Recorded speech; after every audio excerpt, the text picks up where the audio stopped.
Hello everyone, and welcome to my channel. I'd love it if you could leave a comment letting me know where you're listening from around the world.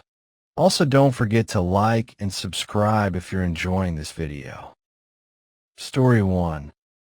I had always believed that the forest had a pulse of its own, a heartbeat you could feel if you dared to wander far enough into it. That night, I parked my car on a forgotten dirt path, far past where the GPS said the road ended.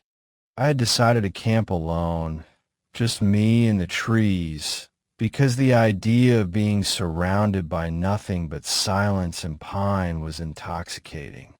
There's a kind of peace in being invisible to the world, I thought, a freedom that city life never allowed. I pitched my tent in a small clearing, the ground thick with pine needles that smelled of resin and damp earth.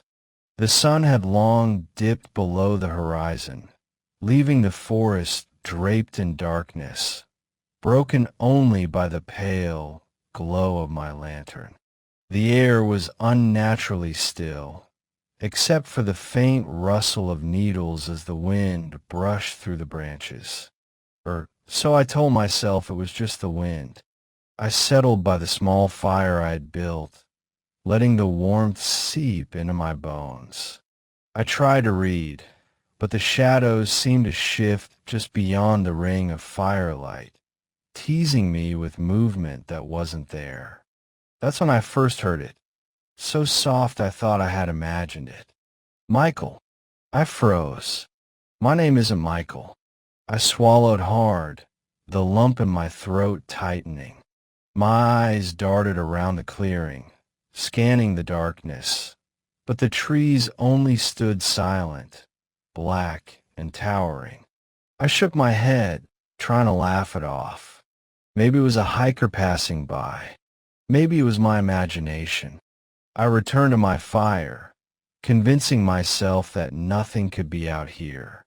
But then it came again, louder this time and closer. Michael, come here. Panic clawed on my chest. I grabbed my flashlight, swinging the beam in wide arcs.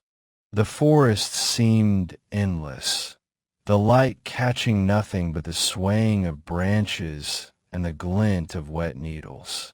Shadows, though shadows moved. Flickers of them, just at the edge of my vision, never still, always watching.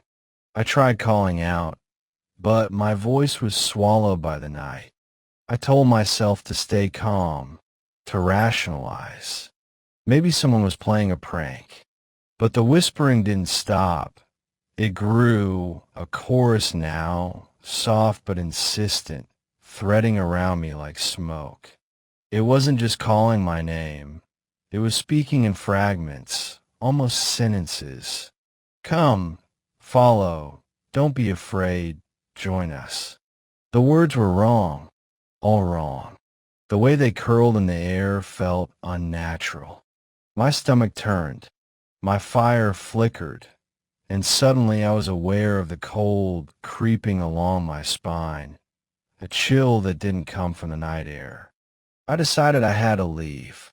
Grabbing my pack, I stumbled toward the path, but the forest seemed different now. The clearing I had set my tent in looked wrong, too narrow, as if the trees had grown overnight. My flashlight flickered violently, and shadows darted faster, closer, moving in ways that defied logic. I could hear the whispers all around, 1,000 voices layering over each other, chanting my name in rhythms that made my teeth ache. And then I saw it, my own footprints in the dirt, leading away from my tent, deeper into the forest. I hadn't moved in that direction. My heart pounded as I followed the path of my feet with my eyes, each step a mirror of my own movements, and realized that they weren't just footprints. They were dragging, as though something had pulled me along. Fear became a living thing. It pushed me, pulled me, and yet I was frozen. The whispers grew, almost urgent now. Michael, don't leave. Stay with us. I ran. Branches clawed at my arms. Roots threatened to trip me at every step. The darkness became a wall pressing in from all sides, hiding the horrors that might have been following me. My lantern finally went out, leaving me in complete black. And the whispers didn't stop.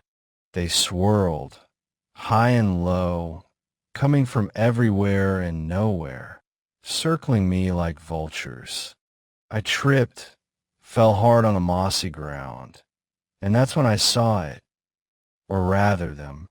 Figures blurry and thin, impossibly tall, rising from the mist. No faces, only hollow shadows, and when they moved, the air itself seemed to bend around them. I crawled backward, heart hammering, until I stumbled into the path where my car should have been. It was gone. I don't know how long I wandered. Hours, days.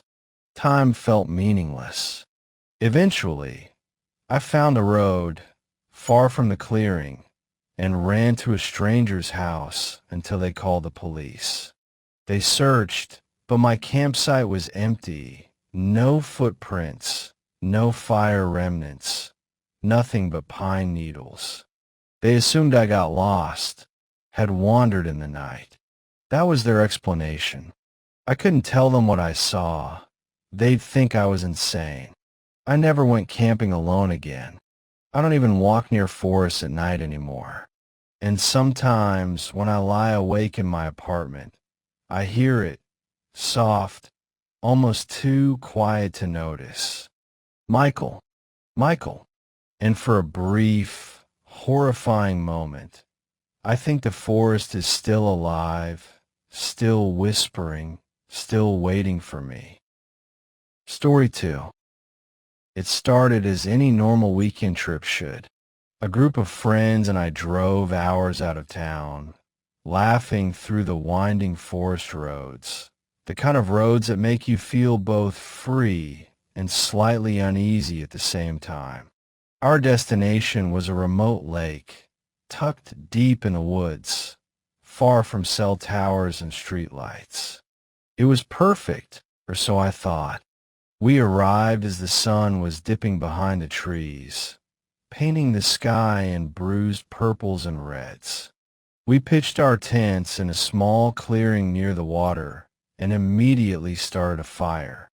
The crackling flames smelled of pine and smoke, and the warmth drew us close as we roasted marshmallows and told silly stories.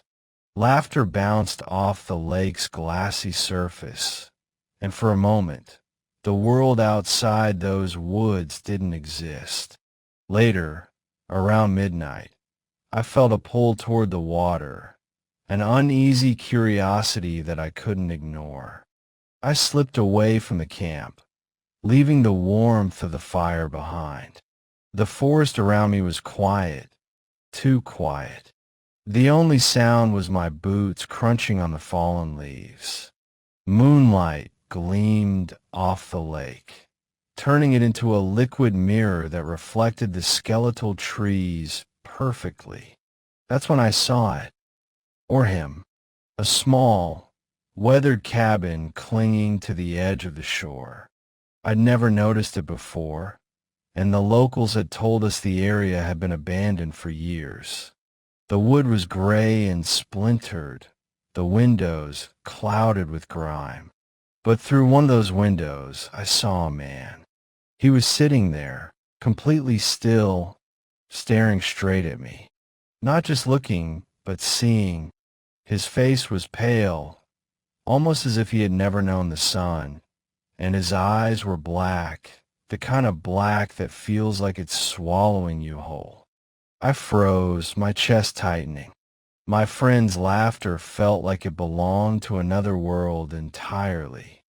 Then he moved, just the slightest twitch of his lips, barely enough to call it movement, but I knew he was whispering something.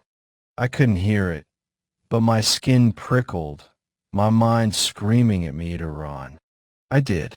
I tore back through the woods, stumbling over roots and rocks, until the firelight of camp swallowed me in relief. Or so I thought. I stopped in my tent, my hands fumbling to unzip it, and then I saw him again, reflected in the thin plastic window of my own tent.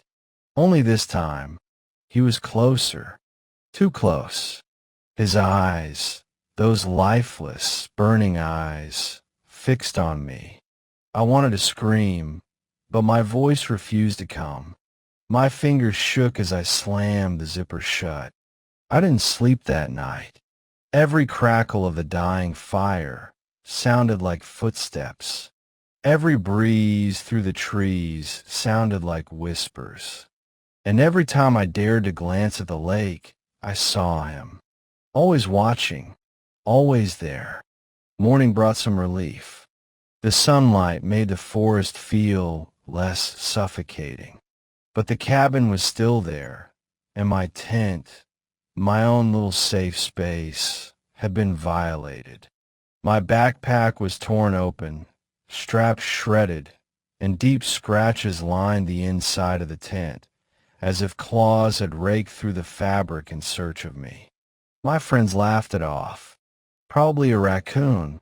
One said, "You're imagining things." But I know what I saw, and I know what I felt. I haven't gone camping since. Not in the woods, not near water, not anywhere where mirrors or reflections might catch his shape.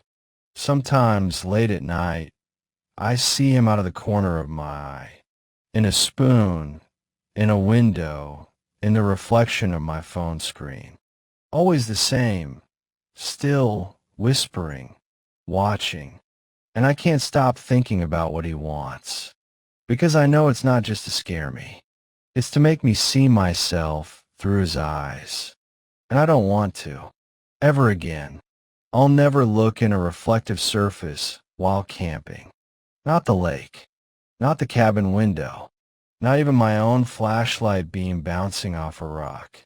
Because I know he's still out there, waiting, patient. And next time, he won't just be a reflection. I'll see him directly, and he won't blink. Story 3. I thought I knew the mountains. Every ridge, every hidden trail. I'd walk them alone, backpacking with nothing but my pack, my map, and Max, my loyal German shepherd. I'd done this dozens of times and never felt truly afraid. Nature had its hazards, sure. Slippery cliffs, sudden storms, the occasional bear. But nothing that couldn't be handled with experience. This trip was supposed to be like all the others. A few days to clear my mind, hike until my legs burned, and camp under the stars. I found a secluded ridge late in the afternoon and set up my tent, the wind already whispering through the pine trees. Max curled up beside me as I cooked my dinner over a small flame. Everything felt normal, peaceful, safe. The first night was uneventful. I fell asleep to the sound of the wind rattling the tent poles, Max snoring softly. But the second night, that's when it started. I woke to a faint noise. At first, I thought it was Max moving in his sleep, but then I realized the rhythm, slow, deliberate. Footsteps outside my tent, quiet at first, but unmistakable. The way they circled the tent, pressing against the edge, made my stomach tighten. I held my breath and peeked through the small flap. Nothing, just the swaying branches, the black shadow of the forest, the faint glow of my lantern. I shook my head, telling myself it was a deer, maybe a raccoon, something harmless. Max growled, low and guttural, and pressed himself against my side. His hair bristled, his body rigid. Animals get spooked. That was normal. But the footsteps didn't stop. They circled again and again. Then it came, a whisper, soft, almost casual, as if it were part of the wind itself. "You shouldn't be here." I froze. The words weren't carried by the breeze. They came from just outside my tent, through the canvas, clear enough to send ice down my spine. Max barked, fierce and angry, but the sound was swallowed by the night. The footsteps stopped, but the sense of being watched didn't. I didn't sleep for the rest of the night. Every shadow seemed to stretch and move. Every rustle of leaves sounded like someone stepping closer. I gripped my flashlight so tightly that my knuckles turned white, the beam slicing the darkness in shaky lines. I tried talking to Max, telling myself that animals and humans alike rarely linger this long, but he didn't move from my side, not even when the first light of dawn crept over the ridge. Morning came, reluctantly. I stepped out of the tent, trying to convince myself I'd imagined everything. That's when I saw them. Footprints. Not deer, not raccoon, but human. Each one perfectly formed, heavy, deliberate. They completely circle my tent. Every single step ended just short of the tree line, disappearing into the forest. No human being. No sign of a campsite or trail. Just the prints. I followed them with my eyes, trying to rationalize it. Maybe some prankster hiker, but no one else had been near this ridge. I hadn't seen a single soul in days. The prints didn't leave any other trail beyond the trees. They simply ended, as if whoever, or whatever, made them had vanished into thin air. That was supposed to be the end. I packed up quickly and left the ridge. I drove back home, my heart still hammering, my mind unwilling to let go. I tried to rationalize it for weeks. Old hikers' tales, sleep deprivation, stress. But then I noticed it. Even in the city, when I camp in local parks or woods, the feeling doesn't leave me. The sense that I'm being followed. Slow, deliberate footsteps just behind me, never seen, always just out of reach. Max still comes with me, but even he seems uneasy in the woods now. He sniffs the air, growls at nothing. And at night, when I'm alone, I swear I hear whispers, faint, teasing. "You shouldn't be here." I've stopped hiking alone. I've stopped trusting the sound of footsteps. And I've learned that some places, no matter how much experience you have, aren't meant to be understood. Not fully. There's something in the woods, something patient, something that watches and waits, something that knows you're there before you even set foot on the trail. I don't know what it is or why it's taken an interest in me, but I do know one thing. Every time I camp, every time I think I'm alone, I can't shake the feeling that someone or something is behind me, keeping perfect, patient time with my own steps. And sometimes, when the wind dies down and the night grows still, I swear I can hear it whisper again. "You shouldn't be here." And I know it's right.